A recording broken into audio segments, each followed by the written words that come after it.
So mga kaibigan, ngayon 2025, kung price points, pag-uusapan ano ba ang best jig? Well, ang masasabi ko lang, alright, morning goods mga kaibigan. So pag-uusapan natin ngayong hapon ay tungkol sa mga jigs. Ngayon 2025, i-identify natin kung yung mga jigs ba na ginagamit natin o gagamitin natin ay ito yung best for this year, ano? So tayo sa mga bago sa ating channel, tayo ay nakilala sa jigging, no? Nagsimula tayo sa micro, naging light, and then naging deep jigging na rin yung ating game. Tapos eventually, nag-progress tayo or nagkaroon tayo ng ibang ginagawa like popping, casting, yan. Although doon naman talaga nagsisimula lahat. But anyway, mas nakilala yung ating channel, yung ating page dahil sa jigging. Specifically slow, no? Nagsimula tayo sa slow jigging. So ngayon, yun yung pag-uusapan natin kung ano ba yung ba't ibang uri ng jigs na ginagamit natin na dito sa amin sa Palawan ay effective, no? So I'm not saying na ito ay effective din sa lugar rin nyo, hindi natin masasabi yon. But there's only one way to find out, kailangan nyo subukan. Okay? So sige, simulan natin, ano? Simulan natin sa pinaka luma natin na jig, no? Yung mga dati-dati pa. Okay, wait, kukunin ko lang. Okay mga kaibigan, so ito yung ating mga jigs, no? Ayan. Ito yung mga original na jigs na meron ako dati-dati pa. 4 to. Yung isa na-donate na, yung Villain Shogun or Shogun. Hindi ko alam pero tawag nila sa Villa Shogun. Ang basa ko Shogun. So ito yun, 4. Ayan. Kung makikita ninyo. So dahil nga slow jigging ang sinimulan natin, ito yung mga gamit na meron ako. Ito ay Villain Tide Hunter. Ayan. So makikita nyo yung shape niya, para siyang dahon. Tapos meron siyang mata sa gitna. Ito nakalimutan ko yung name. Ayan, nakalimutan ko yung name niya. Pero slow fall jig din to. At ito bite size siya. Pero mabigat to eh. 210 grams. Ayan o. Ayan. Diba? So itong marami nang nahuli, itong jig na to. Ito maraming strikes pero wala pang nalaland. Same sa ano na to, sa jig na to. Ayan. So ito ang mga klase ng jigs na ginagamit ko pag nag-fish sa malalim, nag-jig sa malalim. Yun. So lahat to nagamit sa balabak, no? Ayan. 200 grams, 300 grams, at isang 210. So imagine yung bigat nito sa ano mo, sa bag mo pagka binibit-bit. Anyway, okay. So nakita nyo na yung ating mga slow jigs. Punta naman tayo sa ating mga fast jigs. Ayan, kung makita nyo yung shape niya, iba. Ayan o. Gandang hapon. Gandang hapon, Kuya Sam. Yun. Kim Jao. Buti napadaan ka. Walang trabaho, bro. Wala kang work ngayon. So ito. Ito yung mga fast jigs natin. Kung mapapansin nyo kanina, yung slow, palapad. Lahat ng fast naman pahaba. Ayan o, stick. Oo. See? Ayan. Pahinga lang, masama loob, 0. Ayan, buti nga ikaw nakapag-fishing niya. Ako hindi pa eh. Work pa din. Ayun. So ito ay Villain. Available sa Fishing Villa. Kung nakita nyo kanina yung Tide Hunter, medyo kamukha niya. Kaya lang ito, mas slender yung shape, mas payat siya. Ito naman, iconic jig ni Good Catch. Yung ano nga bang tawag dito? Nakalimutan ko na. Basta sa Good Catch ko ito nabili dati. Ito ginagamit ko sa mabababaw lang. Mga below 60 meters, 70 meters. Ano ito eh, pinasikat to ni Richard Molina eh, yung pampunit niya ng alon. Ewan, nakalimutan ko na. Kung maalala nyo, sabihin nyo na lang sa akin. Tapos ito, Night Seeker, gawa to ni Sir Jamechi. So, yun, before pa talaga nagkaroon ng bago pa ako naging pro staff ng Fishing Villa, ang pinakauna talagang naging partner natin sa fishing ay si Night Seeker. So, hanggang ngayon, ginagamit ko to, yung mga binigay nila sa akin dati. At syempre, ano yun eh, dahil siya yung unang naniwala sa atin dati, kaya hanggang ngayon kasama pa rin natin siya. So ito, kita niyo yan, yung pingas na yan. So very deadly to pag ano talaga, pag madilim, liwanag, ay kahit flashlight lang mag-glow to. So full glow to, harap likod. Yan. Sa West Philippine Sea, ito yung may record na isa sa mga mabibigat, malalaking sila na nahuli, no. Ako nahuli ko dito mga jobfish pa lang. Tapos mga power strikes lang, pero wala pa ako nilaland na malaki. Ito yung ginamit ni Etet na jig. Ito. Sa mga nakapanood ng Balabac expedition namin, ito yung humuli ng 7 kilos na sagisi ni Etet. Ito yan. Oh. So, yun. Actually, itong mga to, mukhang hindi siya, ngayon ko lang napansin, ano, hindi pala siya purely fast jig. Medyo hybrid sila. So, explain natin ano pinagkaiba ng fast jig, hybrid, at saka ng slow. Kukuha ko sample ha. Wait lang. So, ayan na nga. I-identify natin yung mga jigs kung ito ba ay fast, slow, or hybrid. So, bakit may ganun, ano? Design niya ng mga Japanese. Sila naman talaga nag-invento ng mga method ng jigging. Okay. So ito, tatlong perfect example ng mga binabanggit ko kanina. Yan. Yeah. So identify natin. Itong isa, mahaba siya. Slender din, pero may konting weight dito sa sa bandang ilalim. Ito naman purely malapad at alam mo pang siya, pang slow, no? And then isa mahaba lang. Okay? So unahin natin yung paano mo malaman kung yung jig mo ay fast. Unahin natin tong isa. Alright. So mga fast jigs, mga kaibigan, bukod sa pahaba yung kanyang shape, yan, yung likod at harap pareho ang tabas, identical yan, hindi pa papapansin nyo. So wala siyang concave masyado, straight lang siya, tapos wala siyang masyadong contours. So design talaga siya para mag-slide down sa lalim. So ang play nito, sliding motion. Pag ginajig mo, gumagano lang siya. Yan, ganyan, angat-angat. So ang sabihin nun, ginagaya niya yung movement ng isang healthy na isda na tumatakas sa isang predator. So ito yon, ito yung jig na yon, okay? Ito yung fast. Tandaan. Yan, tandaan ha, na ang action ng fast jig ay parang isda na healthy na tumatakas sa isang predator. So parang reaction bite yung ginagawa mo, no? Nag-a-attract ka ng mga isda na gusto mo mahabol. So common dyan, mga amberjacks, trevallies, yan yung mga tuna, yan, mahilig yan sa mga fast jig action. Okay? So next naman, hybrid, mga kaibigan, hybrid, ito. Hybrid. So bakit siya hybrid?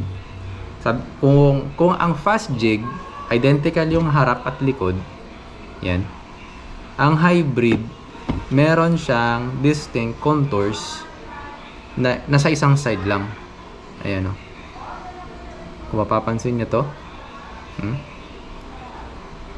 yung contours niya dalawa sa gitna, galing sa taas pa gitna, tapos may parang palapad sa gitna. Ito yun. Ngayon pagdating sa bandang bottom, mabigat siya. So bottom heavy. Yan. Yan, kung mapapansin yung taba niya o yung width niya, ay yung thickness, bottom heavy siya. Ngayon Pagdating sa likod, ito lang ang kanyang shape. Yun, no? Pansin nyo? Kuys, ano po yung finesse fishing? Ay, hindi ko alam yun, bro. Teka, i-google ko Wait lang. Tapusin ko lang to, bro. Diyan ka lang. Explain ko lang tong hybrid na to. So, ang hybrid, mga kaibigan, it works for both fast and slow. So, pagka winaswas mo to, ganyan-ganyan din siya, sliding mo action. Pero, kapag nagpo-fall siya, ginagaya niya yung dying fish. So, parang nag-flutter-flutter lang siya. Ganyan. Ayan, ganun. So, dalawa ang ano mo dito, reaction bite mo. Isang predatory behavior ng isda na naghahabol ng healthy fish, at during the fall nag-a-attract ka naman yung mga laid back fish, yung mga bottom feeders, yung mga lapu-lapu, ruby snappers, yan yung mga makita sa ilalim.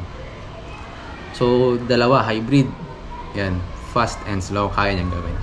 So post muna tayo sa jigs, no? Sagutin muna natin yung tanong. Balik tayo sa mga jigs. Ito naman. So tapos na tayo sa fast, tapos na tayo sa hybrid, naman tayo sa slow. So, very distinct, mga kaibigan, ang slow jig. Kasi kamukha siya ng hybrid. Hindi identical ang harap at likod. Ang difference lang, mas malapad siya. Ayan. So, malapad. Para siyang dahon. Yan o. Ito, wala tong ibang motion, kundi nasa fall. Ang ginagaya kasi ng slow jig ay dying fish. So, mahina. Ngayon, pag ginik mo siya pataas, gaganon-ganon lang yan. Ganon pa rin, may konting slide motion pa din. Pero ang pinaka-play talaga niya kapag siya ay nasa fall. Yan. So, ulitin natin. Ito yung tatlong uri ng hybrid jigs. Hybrid jigs. Uri ng jigs. Fast, hybrid, and slow. So, kailan ba ginagamit yung mga yan? Well, depende sa spot ninyo at saka target species, no? Iba-iba talaga eh. So for example, kalmada. Tas alam natin na kalmada mag-work. Thanks ko is another kalmada. Walang problema. So kung kalmada, ang madalasang ginagamit ko, eto na.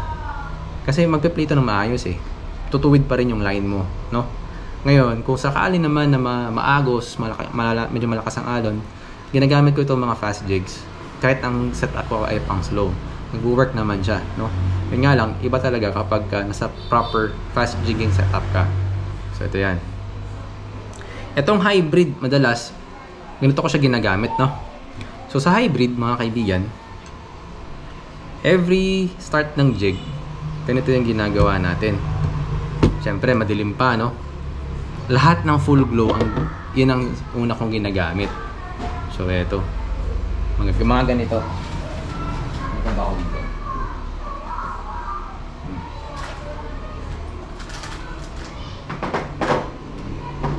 Hindi ko na makita yung ibang jigs ko, pero sa isang kabilang tackle box lang yun.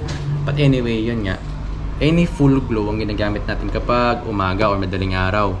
Kasi hindi pa naman nila makikita yung mga jigs eh. Kaya kailangan mong gumawa ng way para makita yun ng isda. So full glow. Mga ganito. Ito, full glow din to. Kalimutan ko na yung pangalan ng jig na to. Parang star something. Villain din to. Ito naman, night seeker. Yan. So, yun mga kaibigan. Ganun tayo mamili ng jigs natin. Okay. Yun. So, yaman din na mga kaibigan. Kaya nabanggit ko kanina.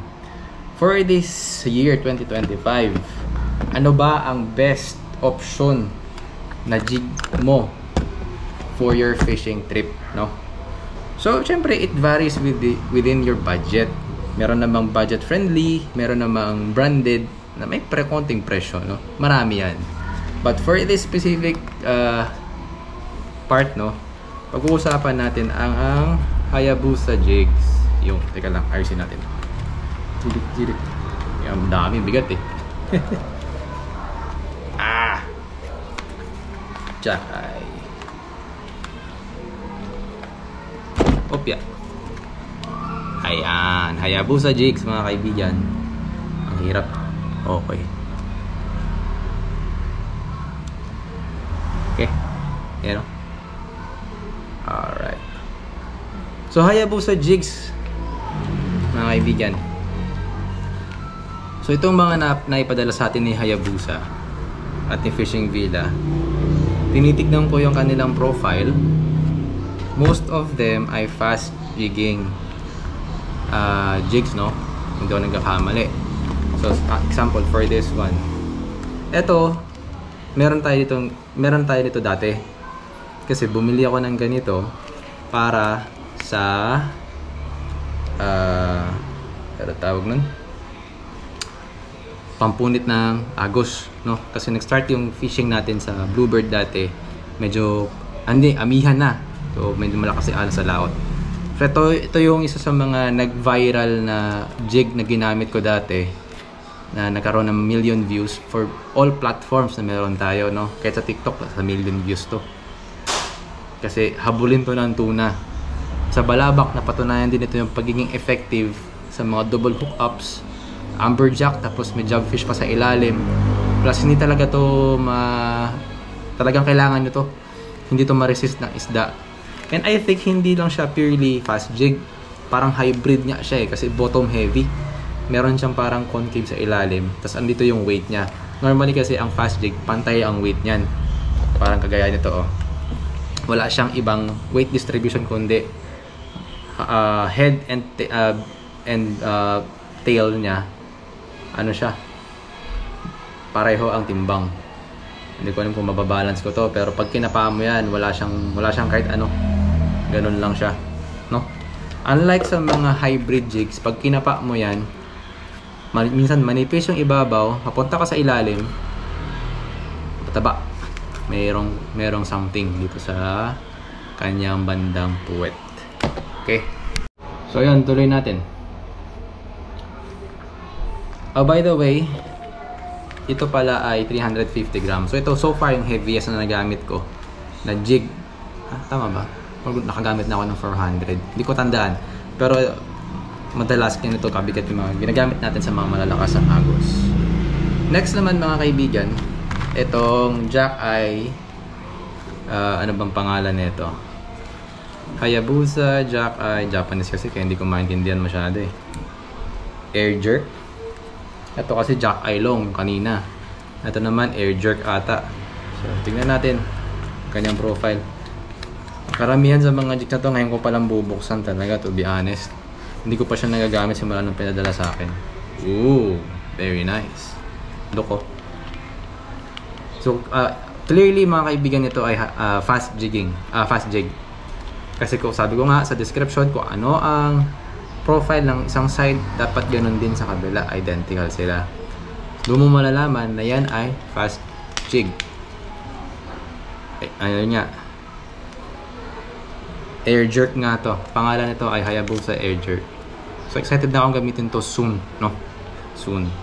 Yan. So para siyang isda na ano, parang herring yung kanyang shape. So balik natin. Yan. Okay. Ano na kayo? So sunod natin mga kaibigan, isang Hayabusa jig ulit. Ito naman another jack eye. Isa 250 grams. Ito 200 grams. So another jack eye. Anong pangalan niya? Wala, Japanese, hindi ko maintindihan eh. Ayan o. But anyway, ang kagandahan sa jig na to, meron na siyang hooks kagad na nakakabit. So buksan natin. Ngayon ko pa lang dito bubuksan. Simula nung naibigay sa akin. Oh, nice. Funimaki. Jack Eye Funimaki. Ito yung pangalan niya. Ayan. So meron na siyang hooks kagad. Ikahawakan ko lang. Okay. Ang ganda oh, may spoon oh. Oh. Yeah. So itong Funimaki mukhang hybrid to. Kasi hindi siya ganun kapayat, pero medyo may konting lapad. Tapos yun nga, bottom heavy. So I think ito ay isang hybrid jig. So next natin itong jigging sabiki. Ito hybrid din to. Pangmababa ko 80 grams lang. Ito ay restock ko na kasi yung huling ginamit ko to sumabit. Sumabit o kinain ng pating. Ko tandaan eh. Basta ginamit ko to sa isang spot namin doon sa malayo. Tapos pagka tama sa isang side, naramdaman ko naman may parang kumakagat-kagat. Pero pag pump kong gano'n, pag pump ko ng gano'n, biglang sumabit. So hindi ko alam kung pating ba o lapu-lapu. Kasi may konting ano pa siya konting head shake bago siya sumabit. So yun, Hayabusa. Ang madalas na tanong sa atin, saan ba makakabili ng affordable na jigs? Well, marami naman. Sobrang dami naman talagang pwede mong pagbilhan. Kung gusto niyo ng quality jigs, ang mare-recommend ko sa inyo, punta kayo sa Fishing Villa. Magtanong kayo doon. Marami doon. Ito totoo mga Hayabusa doon yung galing. Even Villain jigs. Kasi ang Villain, ang pangalan na Villain mga kaibigan, yan ay home brand. House brand or home brand. Yan. Gawa yan lahat ng Fishing Villa. So sila mismo gumagawa ng jigs, no? So, tanong lang kayo doon. Tapos next naman na tanong nila lagi, magkano budget nyo eh. So, sabihin nyo lang magkano ang budget niyo. Sila nang bahala mag-recommend. Nasa sa inyo kung anong kukunin niyo. For me, ang ginagamit ko madalas lately ay Villain jigs tsaka Hayabusa. Yung Hayabusa napatunayan ko na ibang level yung kanyang bite rate. So price points tayo, no? So for Villain jigs, ayan. Actually, ang mga Villain jigs, mura sila. Ayan, ito mga to. Kasi may mabibili kang jigs na below 500 pesos lang. Tapos okay na, maganda ng quality, effective na, no? So yan yung mga pwede nyong i-consider kapag kayo ay pumipili o bumibili ng mga jigs. Yung presyo, syempre ang unang titignan presyo eh. Magkano ba? Effective ba? Maganda ba ang itsura? Enticing ba? So mga kaibigan, na masasuggest ko, punta kayo sa mga legit stores na may mga field tester or pro staff na sinusubukan, ginagamit talaga yung mga jigs na binibenta nila. Para merong credibility, may patunay na ito ay gumagana, kinakagat ng isda, kahit gaano kahirap ang spot. So, best example, itong mga Villain jigs. Below 500 pesos, meron na kayong jig mga kaibigan. Kailangan nyo lang mag-inquire. Alright, sige. Ngayon, dahil gusto mo branded, maganda, gusto mo magkaroon ka ng parang pogi fishing, ganon. O, meron tayong mga may presyo pero quality din, siyempre naman.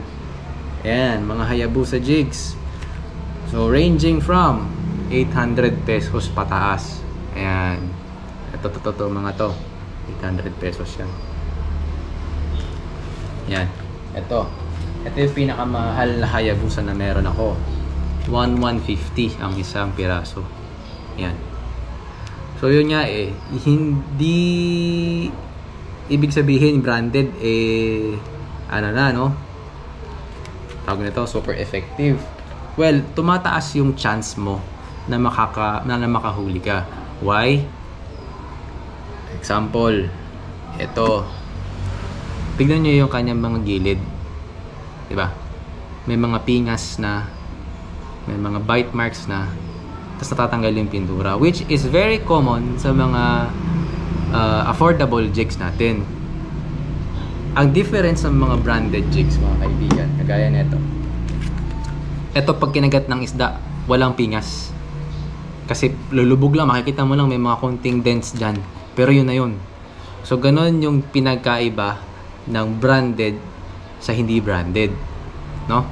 Yung quality, yung pagkakapit ng pintura, ng details, ng ganyan yung mga parang silver something, wala mo tawag dyan eh. Hindi siya ganun kadaling mabakbak. So yun yung isa sa mga advantage ng branded. Pangalawa, tested siya ng mga pro staff mismo nung brand.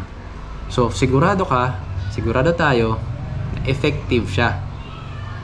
Maganda yung play, perfect yung cuts, perfect yung shape like this. Ito. kinapa ko to kanina yung binuksan natin. Wala siyang masyadong imperfections, no? Kasi may mga jig makers na basta mahulma okay na, hindi na ayusin. Kasi sabi, ang pagkatwiran naman nila, hindi naman alam ng isda kung branded yan o generic eh. So yun ang isa sa pinagkaiba, no? So yan, balik tayo, no? So price points mga kaibigan, always remember, if branded, may presyo at may quality, syempre iba din ang kanyang bite rate. Iba talaga from my experience, no? And one more thing na observe ko dito sa amin sa Palawan, gustong gusto ng isda yung mga jigs na may glow. Hindi not necessarily full glow yung body, pero basta may glow. Yun ang napansin ko. Wala, observation ko lang. Possible na dito gumagana yan, sa inyo hindi. So always try nyo lang, wala namang masama, no? Yan. So mga kaibigan, ngayon 2025, kung price points, pag-uusapan ano ba ang best jig, well, ang masasabi ko lang, kailangan na talagang subukan dyan sa spot ninyo, no? Hindi natin masasabi kasi maaaring dito sa amin gumagana yung jig na yan, sa inyo hindi. So best example, yung Apollo jig. Teka, hanapin ko Apollo jig, papakita ko. Wala mga kaibigan, hindi ko makita Apollo jig, but anyway, example natin Apollo jig. Sa balabak, napaka-effective nung Apollo jig na yan. Isa yan sa mga humakot ng maraming huli sa balabak. Second, itong Hayabusa na to. Dalawa kaming gumagamit ng Hayabusa jig na ganito yung style, yung shape. Grabe, panalo talaga. Tapos isa pang Hayabusa, yung Hayabusa Jackeye Slow. Puro talakitok na nahuli nun eh. And then mga villain jigs na, yung Apollo, itong Star Sparkle or Star something. Twinkle Star, something ganun. At ito, no? So effective siya. Ngayon, lumipat kami dito sa Puerto Princesa, try kami maghulog, mag-jig. Yung Apollo jig, humakot na naman. Tapos yung mga ibang jig na ginamit namin, hindi masyado. Ito dito, ang nahuli ko dito nung lumabas kami isang ruby snapper. Apollo jig, kasabay nun sa ilalim ha. Halos lahat dun kumakagat. So, iba-iba. Ngayon, lumayo pa kami. Another 10 miles papunta ng Lao. Talaga, ang liit na ng landang Palawan. Nung ginamit ko to, ito naman ang humakot. Sobrang dami ko nahuli dito. Yung Apollo jig halos wala. So, sabihin, kada lugar mga kaibigan, may pinapaboran yung isda, no? Kaya hindi ko masasabi kung yung mga best jigs dito sa amin sa Palawan ay mag-work din sa inyo. The only way to find out is get one and try. So, yon. For me, para sa akin, no? Yung mga jig na ginagamit ko, para sa akin, effective. Kasi nakakahuli ako eh, no? So, yun yung patunay. Makikita nyo naman sa mga ina-upload natin na videos na may nahuhuli tayo, diba? Kaya ang masasabi ko lang para sa inyo, subukan nyo din. Okay? Yun lang ang masasabi ko. Alright. So ngayon mga kaibigan, tapos na tayo sa pagpapakita ng jigs. Next time naman, susubukan nating gumawa rin ng content tungkol sa pag-rig naman ng mga setup ninyo at ano yung best lures i-combine natin, no? Mix and match kung ano yung magiging favorable sa inyo at magiging setup of your life. Wow, may maganda. Anyway, joke lang yun. Depende pa rin talaga yan sa gusto niya trip ninyo. So ngayon mga kaibigan, hanggang dito muna tayo. Off ko na yung GoPro, pero yung live iiwan natin.